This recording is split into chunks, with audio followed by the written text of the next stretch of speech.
Brisbane. My name's Anthony, and right behind me I have my 180 grit diamond plate, so that's very coarse, cuts through the steel quite well. This one here was gifted to me by my mentor back when I was a little kid, a long time ago. That's a 6,000 grit Waterstone. And this one here is a rare little beauty. It is a 10,000 grit natural jade Waterstone. So this is my setup, just those three. A little bit of water with some dish soap. Here is the chisel in question that I'd like to hone, as it is a little bit dull for what I need to use it for. Now, what I would recommend, if this is the first time that you're sharpening your chisels, it's perfectly fine to run on the back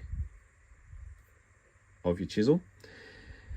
But when these are set up, I wouldn't recommend it. You kind of only want to hit this side here with your finer stone, not with your coarse, because otherwise every single time you're going to be basically resetting this and changing all that work to get this nice and flat is just gone.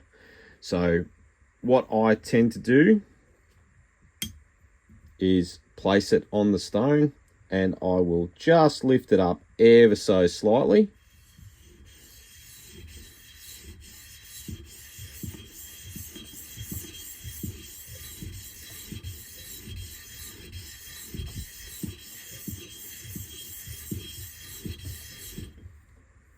And I like to check.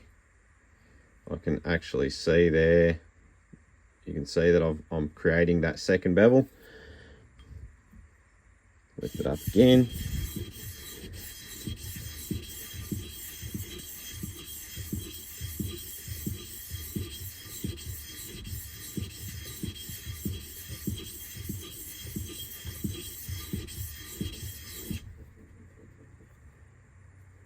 Nearly there.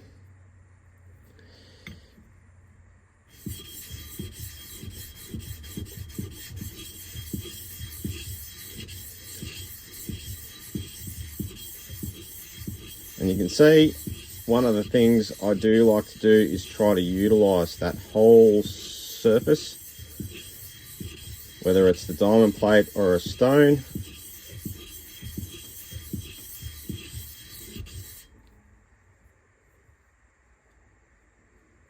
Okay, I'm just starting to get a bit of a burr.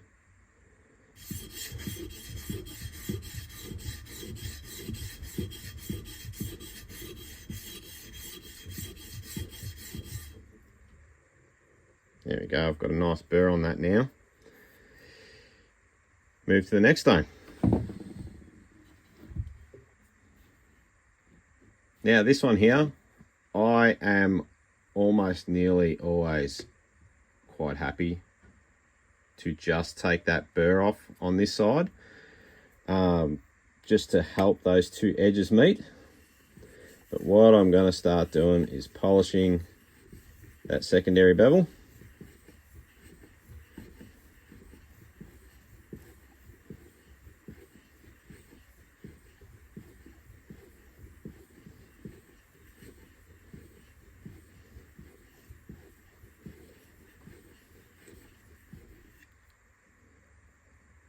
Starting to get a nice polish on it, and very, very light. I literally just want to take that the burr off the back.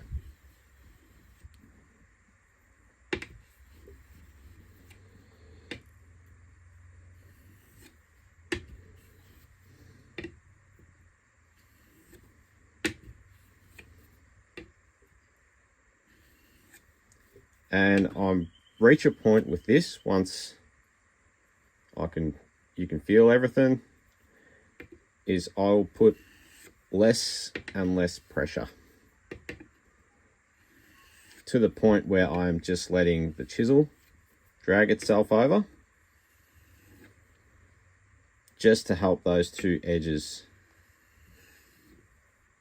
to kiss right on the end. Because that's where the magic happens. Okay, from there. Natural jade.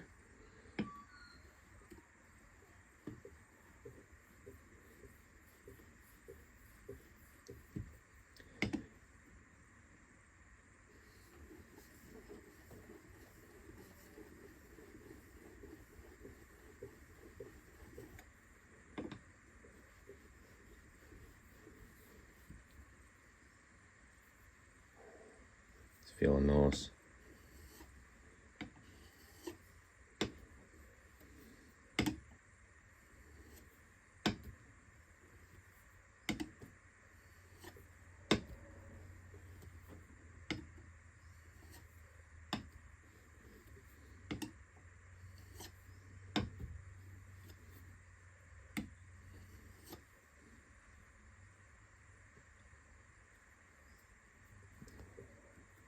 There you go.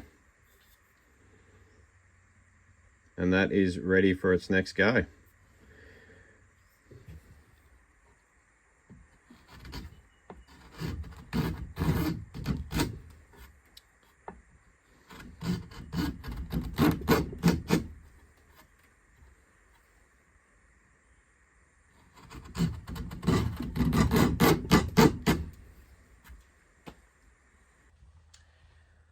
So I will tap the back of the chisel.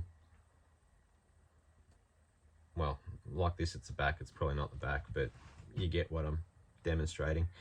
I will tap the chisel, or the top of the chisel, on the plate or the stone, and I would balance that out.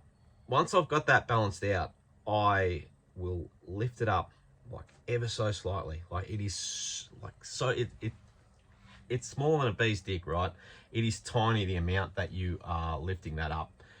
But what you want to do is each time you go from your coarse plate to your finer grit, to your even finer grit if you're like me, or if you've gotten one that's even finer and you've got 6 plates or 6 stones, it doesn't matter. But every time you move forward, you're going from a like less than a bee's dick to, by the time you're done, you're probably a bee's dick up, right? So what's actually happening is every time you're moving from stone to stone, you're starting at a steeper angle and you're ending at a shallower angle. So this secondary bevel isn't going to be a perfectly true flat secondary bevel. It's actually going to be a little bit curved, which in my opinion, I believe it gives better strength to the chisel, because you're giving that edge a bit of backbone, so it should hold itself a little bit better, especially when you're talking, chisels like this, where they are a cheaper set. They're not an expensive $2,000, $3,000 set of chisel, or from a chisel set, sorry. So it will hold its edge quicker. And I mean, it's probably the best way to learn how to sharpen is from a cheap set, because it's going to get dull quicker and you always have to go back to your stone and keep that edge on point to keep your work even more on point. But rather than rambling on, hopefully you found this video useful. Please consider subscribing. I'm going to have more videos like this and other stuff.